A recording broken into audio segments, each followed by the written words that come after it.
Hey there everyone. My last video was over a year ago and I haven't done a whole lot due to being super busy, but coming back into YouTube I pondered what I would review next, and while casually strolling through YouTube one night, I noticed that almost no one was or had done anything on the decline and fall of one of my most beloved video game companies, Ubisoft. Some of you might be thinking, how has Ubisoft, a billion-dollar company, fallen? It's more of a quiet fall that apparently most people don't recognize, but it's a fall nonetheless. And today I'm going to go over how and when Ubisoft began to decline in not only the way, but in the quality of their games as well. And please keep in mind that I might get some facts a little off in this video. This will honestly be an oversight, and if you notice it, please let me know. I will be more than happy to omit wrong info in the comments section below. And a big thanks to Frau Muller royalty-free music and 3T3 or Eternal Damnation for their contribution to this video.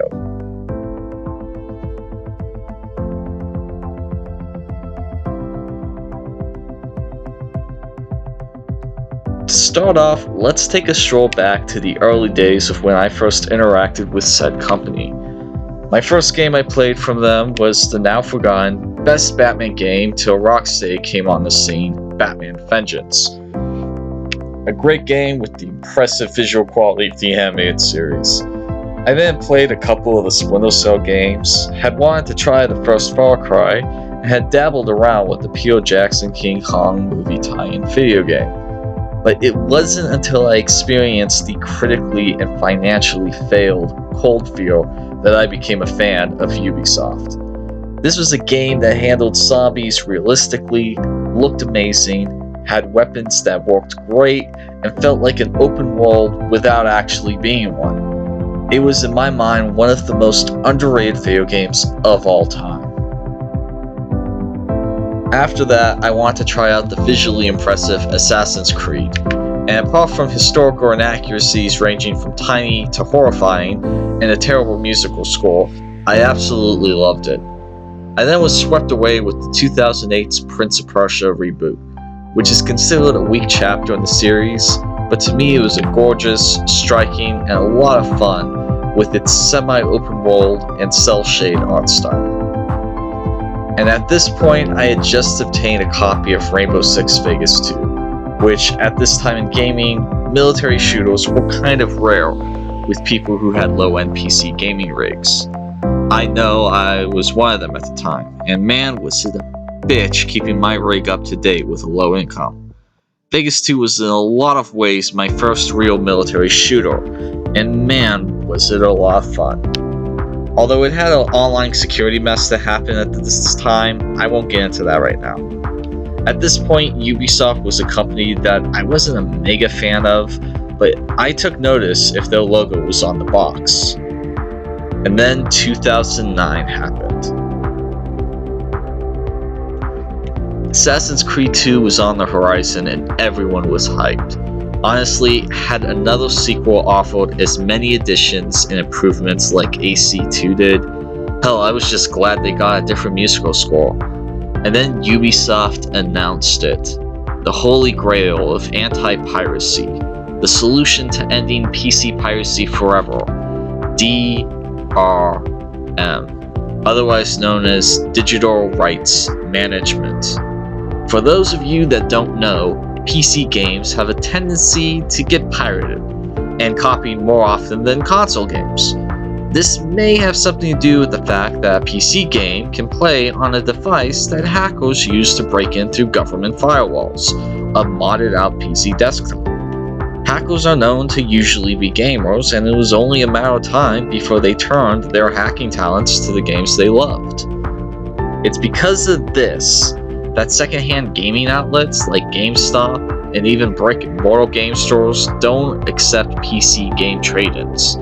Even larger chains like Walmart don't allow returns of PC games. So Ubisoft wanted to end their PC games being pirated and created DRM. And boy, did they hype the shit out of it. They claimed it was unbreakable. FYI, When it comes to hacking, nothing is unbreakable. Remember this later on. They said it was going to be the model in which everyone would use to end piracy. They were confident, they were cocky, and they were positive they had a winner on their hands. Now, for the uninitiated who knew nothing about this, you're probably thinking, what's the problem? The problem was that Ubisoft's DRM had an always online requirement to play. And always online in 2019 is still a serious problem for nearly 60 million Americans. That was the latest statistic I found of how many people were offline in the United States this year. As you can guess, back in 2009, those stats were a lot higher, and more than a couple of people were less than happy about this. I was one of these individuals who had zero internet in 2009. Alright, I had dial-up, the thing that sounded like a phone is committing suicide, that dial-up. But Ubisoft was adamant that DRM would work and that all PC editions of their games moving forward would feature the new shiny DRM. And then Assassin's Creed 2 released on PC. Yes, the game was a success, and it went on to galvanize the series into one of Ubisoft's biggest moneymakers. The PC edition, however, not so much. People begun reporting of frequent game crashes, rampant bugs and glitches, lag, and their internet connections to Ubisoft constantly becoming disconnected. And this was from people who had amazing internet plans. And those pirates that Ubisoft was so worried about? Remember when I said nothing is unbreakable when it came to hacking? There were reports on day one that hackers broke DRM's code. By the end of the first week of release, numerous message boards had all but confirmed it. DRM failed and everyone knew it, except for Ubisoft. Oddly enough, Ubisoft were adamant that DRM was still the future of anti-piracy, despite the numerous reports of pirates cracking its code. To rub salt in the wound, those pirates that broke the code apparently begun releasing the game for free online without the DRM in the game.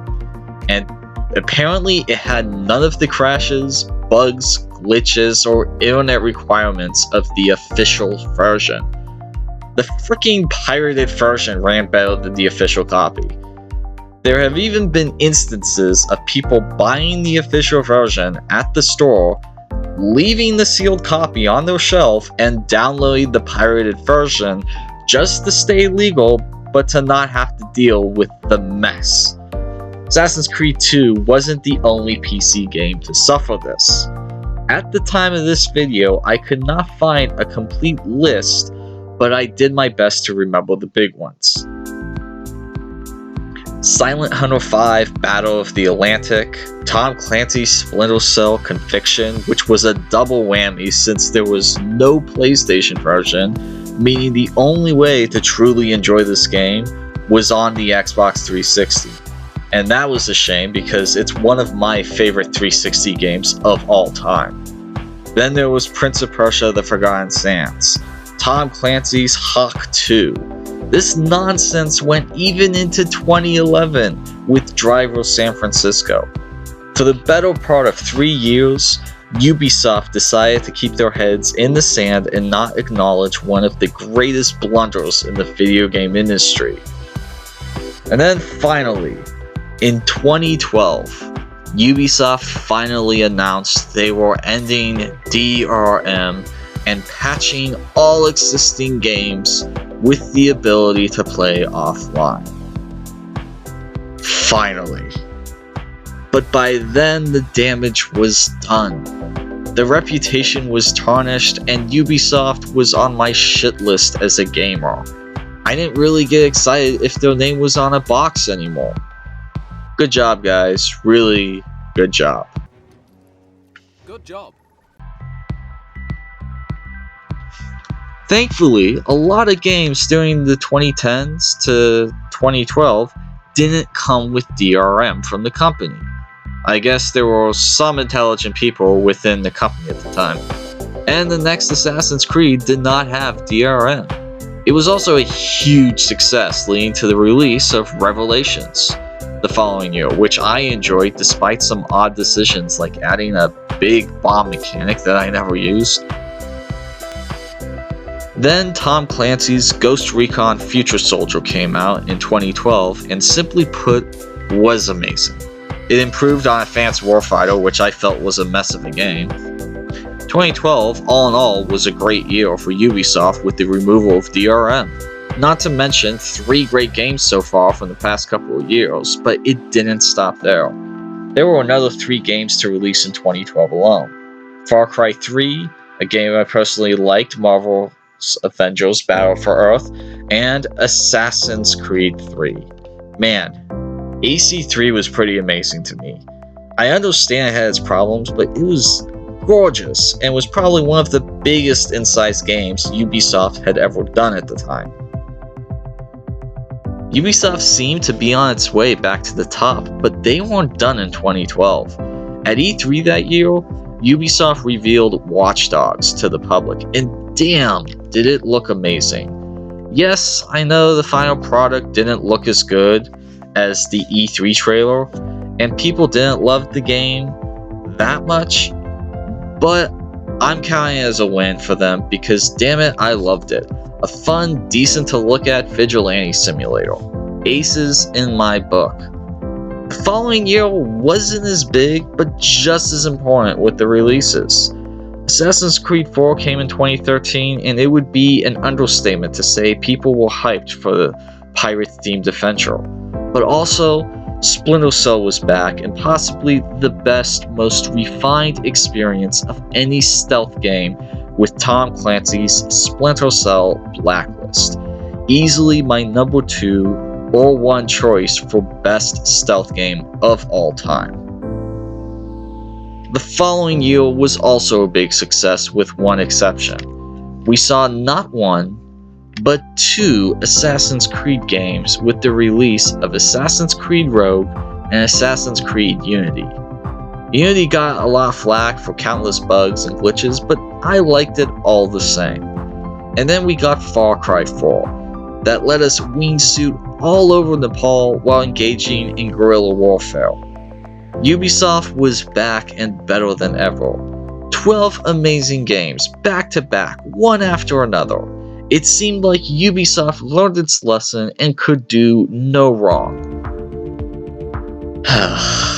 And then The Crew happened. When The Crew was revealed, it was announced that it would be an online-only experience. And naturally, a lot of people thought, okay, obviously you're going to be competing with other people in this online world. And then I played it, and realized every opponent I faced off against was an AI-controlled NPC, or a non-playable character. My question was logically, why do I need to be online to play this? To this day, the only answer I can find is reasons. The Crew seemed like an oddity. Not the standard, just some fluke that happened once in a while. Boy, was I going to be wrong about that. Should have seen the writing on the wall with that one. But hey, a new year was on the horizon and I was optimistic for 2015.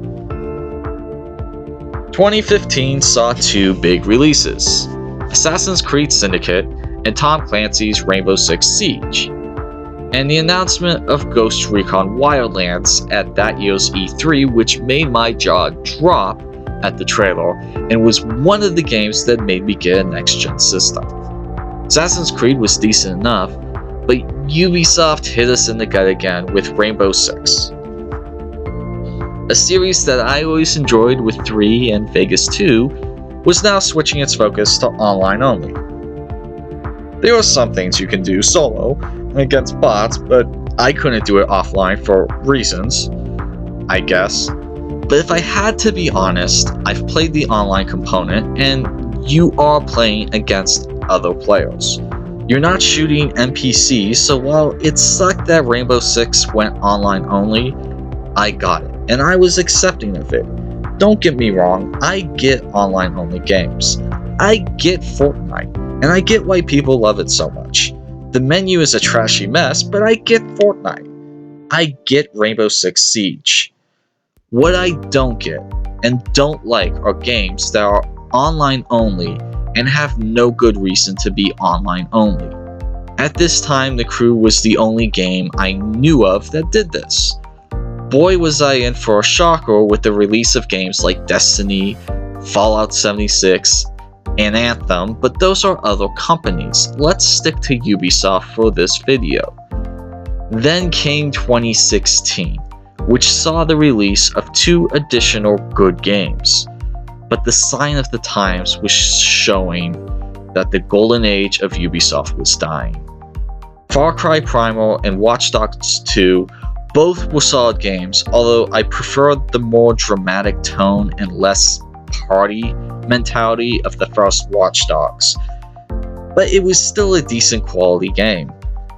And then Tom Clancy's The Division released in March of that year and saw an eternal shift inside of Ubisoft, with the higher-ups referring to games as pre-Division and post-Division games.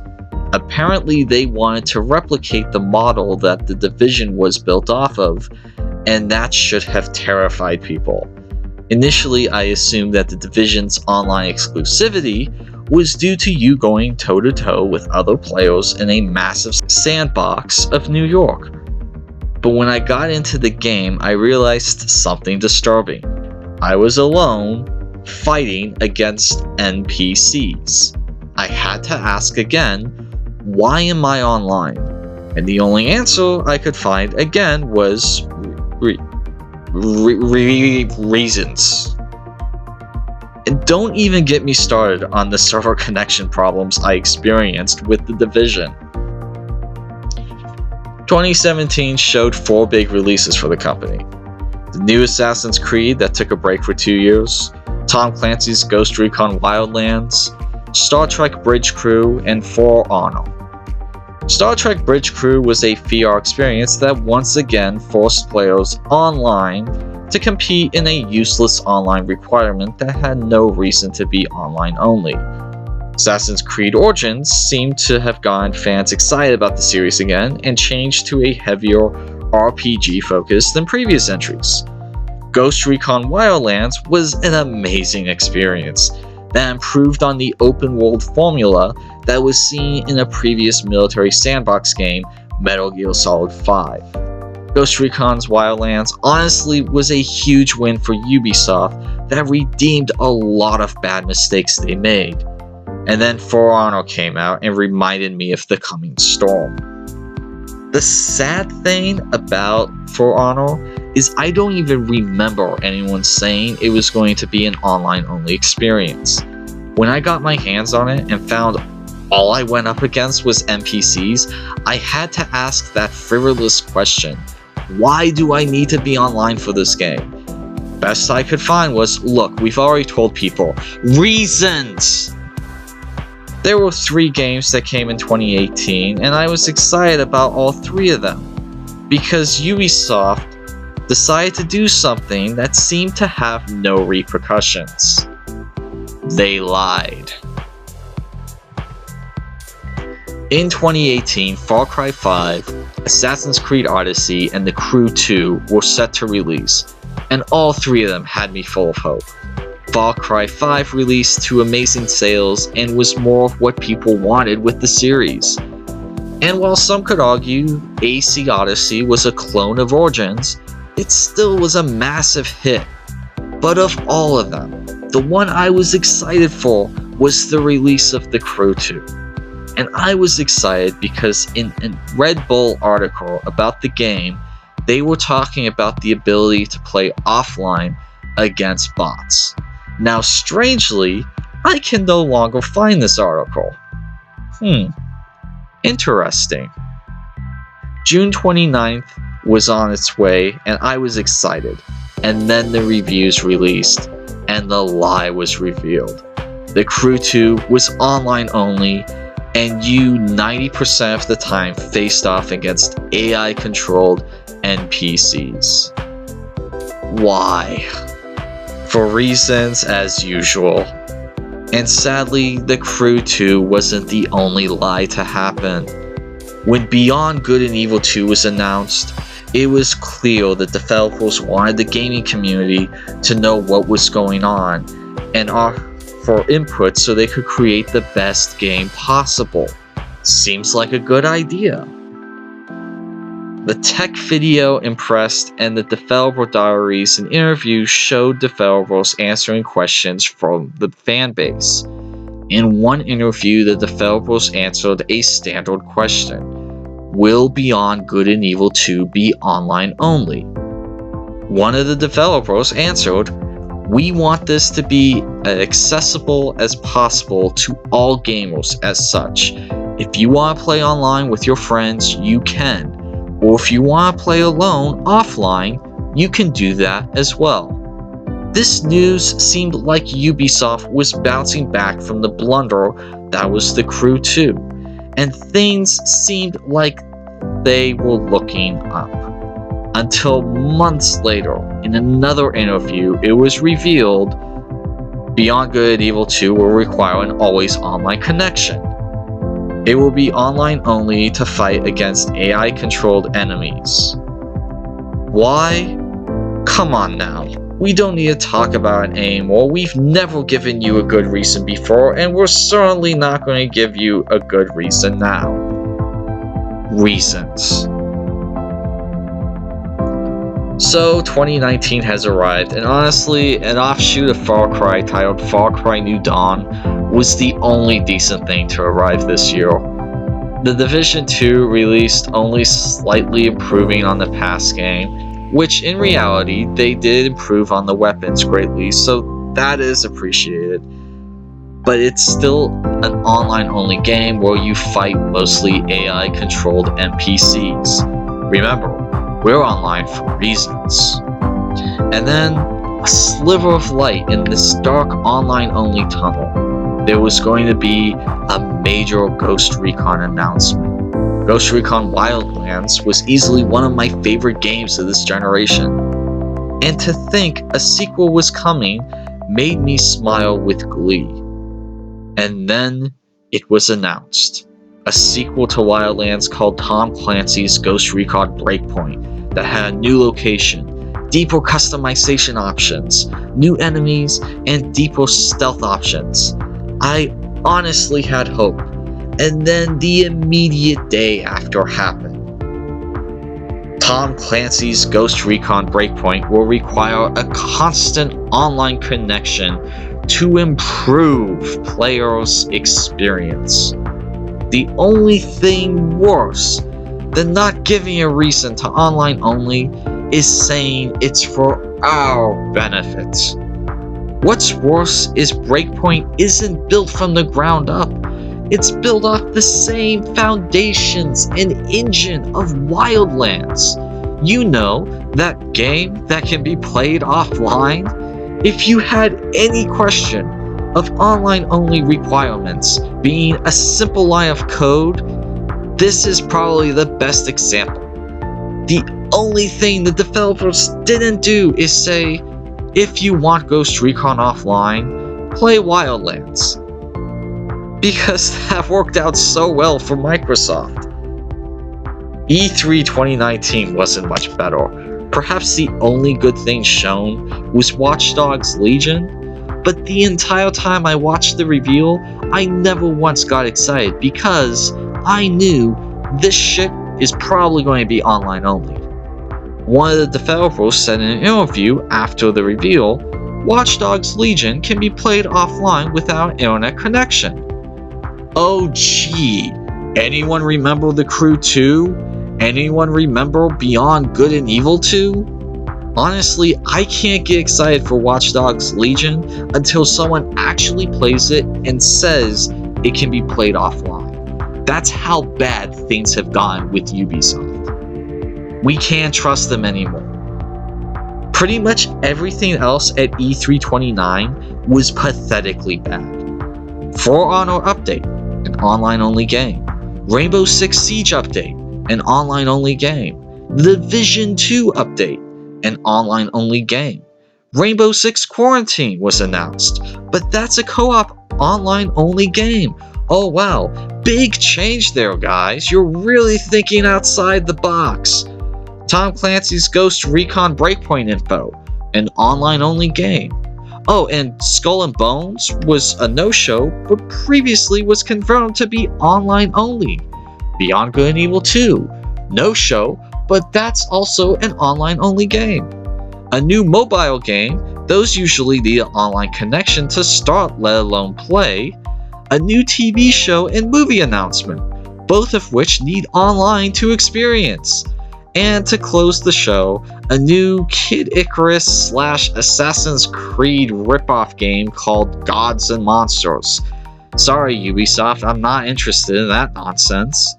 No show of Splinter Cell other than that mobile crap, but let's face it, they don't want to do anything with Sam Fisher unless they can figure out some way to make it online only. So where does that leave things? All that's left is Far Cry, which is done for a while, and its next outing will probably be an online experience for the next generation, and then there's Assassin's Creed next year. We're probably getting Assassin's Creed in 2020, and let's be honest, if it's playable offline, it will be a Christmas miracle. Ubisoft apparently didn't learn its lesson from 2012, and decided to just slowly roll out DRM again, one franchise at a time, and the quality of their work suffers because of it. Ubisoft was a company that gave me amazing moments in gaming, and now I don't recognize it anymore. It's a company that cares about profits more than making a decent game without bugs. If you didn't know, most of these online-only games usually have a slew of bug complaints and crash complaints over single-player offline games. Ubisoft is a company that is comfortable with lying to its fanbase, and as such, I doubt seriously it's going to win me back again. The fact that they won me back after the first fiasco of 2009 was impressive, but at this point, it's shame on me for learning to like them and trust them again after that. I know better now to not fall for it again. And this saddens me because I was honestly looking forward to the next Assassin's Creed, the next Ghost Recon, Far Cry, Splinter Cell, Watch Dogs, Beyond Good and Evil. Now, I don't know. Maybe Watch Dogs 3 won't suck, and Assassin's Creed isn't long for this world of playing offline at my pace. That's it. Everything else in the company has gone online only. It was fun while it lasted, and I'll miss you, Ubisoft. Rest in peace. Anyway, so that's my video of the fall of Ubisoft in 2019. I hope I'm not the only one who noticed this. I hope other people realize this. I don't expect Ubisoft to improve from this. I honestly see this as becoming an online-only company, and I just wanted someone to finally say what was happening, and now it's been said. So maybe you guys will disagree with me on this, but hopefully you also see the nonsense that's going on, and not just with Ubisoft, with so many other video game companies out there pushing for an unnecessary online-only connection. So, guys, that was my video. I hope you like it.